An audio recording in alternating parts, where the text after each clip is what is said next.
นตกเงี้ยยามนี่มีหลายๆคนมาถามดีกว่า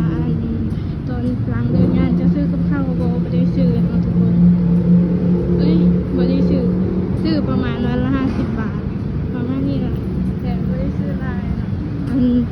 ทุกที่เลยมีหลายคนบอกว่านี่อยู่แถวใดนี่อยู่แถวพระรามเก้านี่แหละที่ว่าสิบบอกว่าเห็นงานอยู่ใส่เดียวนี่ปลาตัวนี้เขาใส่แบบขวดเลยปลาขวด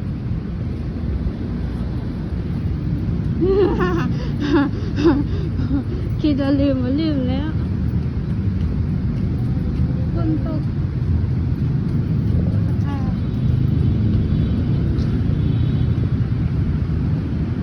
กล้องมันแจ้งมืดแล้ว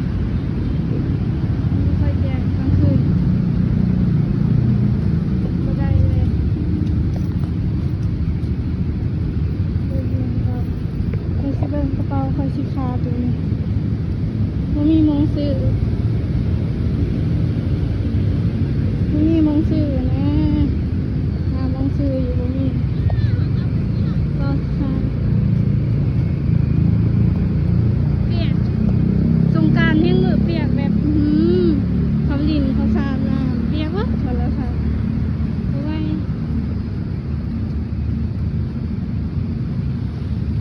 ยังบ่ได้แต่งคน